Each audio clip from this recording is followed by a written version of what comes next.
The mind will tell you, you should just give up. I mean, you've been here too long. Just let it go. It's not working. Tell you that you're not good enough. You're not worthy of receiving this recognition. Or you haven't done enough yet. There's more you have to do in order to get to this. But in reality, there is nothing. It's really nothing to do. But leave it to the mind, and it will have a list, a laundry list of must-dos in order to reach each accomplishment. And some beings, they don't feel like they're worthy, so they'll keep, unless you give them a task of things to do, they don't believe that they can recognize the truth of themselves beyond the doings and the activities. And the chatter of the mind, the egoic nature of that chattering, will have you believing that there's certain accomplishments that you must reach in order to find this recognition. The belief of all of this chattering that you're not good enough and you're unworthy. There's more you need to do, and this is not working. You should just let it go. It causes suffering. The suffering of the mind begins to grow and grow before some, they just give up. It's like it's just too much. It just feel like this is not true. It, can't be because I've tried this for so many years. But it just creates a cycle of starting and then stopping and starting and stopping, and pretty soon just feel like that, it's not real. It's make-believe. There's no way I can obtain this, what we call enlightenment, or recognition of our true selves, the source of life. But that's just the chattering of the mind. It takes a persistence to go beyond the chatter and to ignore it. It's not until you give attention to the voices, to the chattering, those things that really cut are those things that we identify with, that the mind has been telling us our whole lives that we've always believed in the past. And sometimes those are the things that cause the most suffering. It's the things that we struggled with in the past, with any kind of insecurities. Maybe it's attachments, not willing to let go, not willing to love without the attachment, the fear of being alone, or the fear of losing ourselves. Like, where would I go? Where would I be? I might just dissolve in the midst of nothingness if I let go, or if I give in, or the fear of doom beyond that, I'm going to be in hell or turmoil. Not the fear of the unknown, really, not knowing what's beyond the veils. Some people are just too fearful. And so they listen to the chatter of the mind to tell them there's doom, or you'll die. And in truth, there is a death. And it's not your true self. It's that person whom we once believed we were.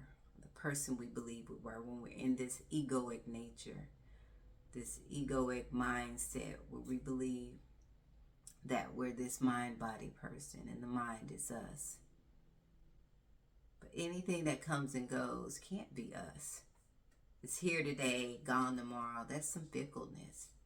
It's like the clouds that are passing. It's here one day, and then it's gone the next. Images are here one day, and then they're gone the next. Emotions are here one day, then they're gone the next. Sensations are here one day, and they're gone the next. takes the observation of that to understand that that was never me.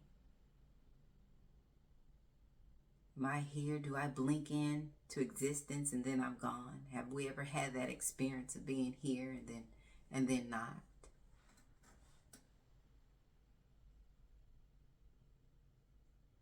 So anything that's among the changing can't be us, because this awareness is unchanging. It's not here one day and gone the next. It's not a form, it's not a shape. And so to believe the chatter of the mind to say that, oh, I'm going to go into nothingness and I'll be no more. What is this? That? Death. That will be no more. It's the death of the belief that I'm this mind-body person. So there is a sacrifice. Do have to die to yourself, but not the true self. That separate self that believes it's separate or other than that truth, that love, that oneness that we all are, that shared being, that breath of life, which the Bible said was blown into our nostrils. That oneness. That is the true self. Now this fictitious entity, this belief of something that we said we weren't, that we believe that we were since, the conditioning. We were told that we're this nationality, this skin, this vessel. Now that is a true death. But is it something that's really not able to be understood in a deeper level that, hey, that never was me at all anyway? Yeah, I'm still going to have my memories, my life, this what we call a life. When you were a doctor, lawyer, therapist, you still play in those roles. It's okay to play in the egoic and ego, really. It's okay to play in ego. But there's a deeper understanding that was not really me. Is anything really gonna vanish, or is there any real death?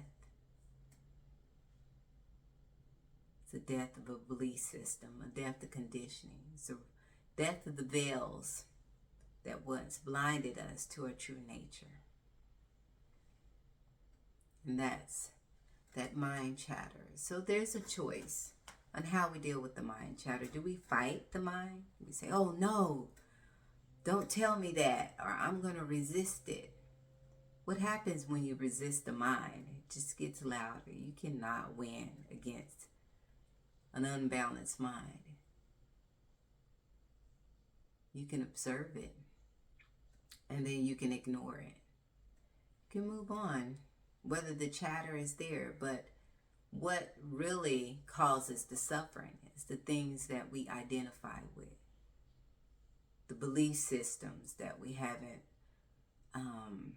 realized that we let go. It's the fears that are rooted. If you follow everything back, do an inquiry on where the fear comes from, where the thoughts, why is this hurting? When there's the suffering, look within and see why. Say, where is that coming from? It's always going to come from some kind of belief, some kind of identifying, some kind of chatter that we heard in the mind and we held on to. We didn't let go. Say, oh yeah, you're right, mind. This is too hard. The suffering's too much. I can't deal with this. I will never be able to get over this. I don't deserve it. I'm unworthy. It's scary. That's the root. If you follow it back to its inception, you'll realize it's just a belief. Once you let that go and be like, then you'll see that those veils will just dissolve and back into the heart, back into the love, till something else comes up, something else arises in there that we give attention to, we identify with, that causes more chaos, mind chatter, more suffering. And as we do a self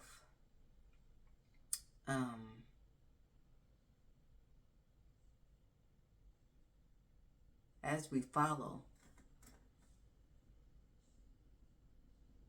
the suffering to its inception, whether it's a belief, we'll say, who's asking this? Who's saying this? You know, that I'm not worthy. Where is this coming from? And as you follow that belief or that chatter, you'll realize it's coming from not you, not the truth of who you are, but it's the person that you may once have believed you were. So do a self-inquiry when there is a suffering of the chaos of the mind. Be okay with chatter without the belief of the noise.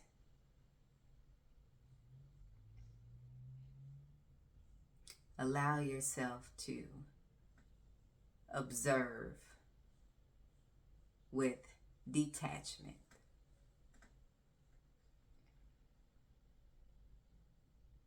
And watch the veils just start to unveil themselves. Watch the veils just come down and the chatter of the mind starts to get quiet. And even if it doesn't get quiet, be okay with that. Be okay with whatever experience that the now has, without judgment, without condemnation, without worry,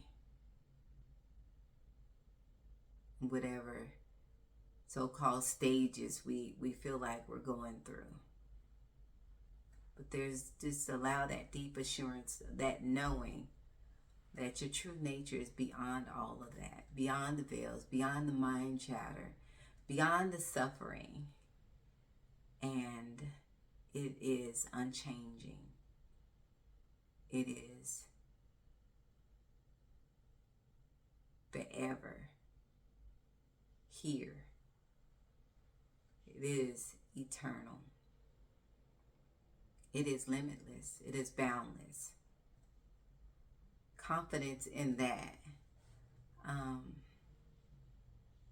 and that knowing and that understanding will keep us steadfast, will keep us unwavering into the fear aspect of the mind, or into the chatter, into the belief systems. So the longer that we hold fast,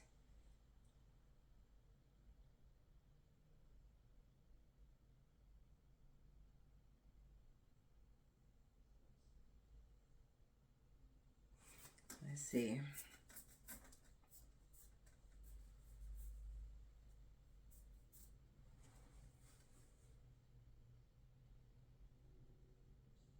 So continue to trust your intuitive nature. Trust your heart.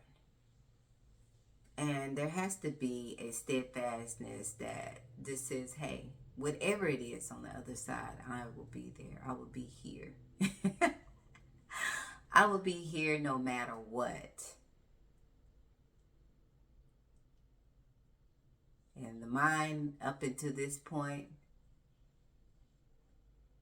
has not rendered consistency, has not held up. It's always came up short. So going beyond the veils is just another aspect of this experience. Another aspect of, I guess, the overcoming. Or how can I put it? Another aspect There has to be a steadfastness that's beyond the fear. That's okay with seeing what's beyond the veils. Regardless, we are here. So with that, I'm going to wrap it up. Thank you for sharing this moment with me. Remember that you are beautiful and I love you.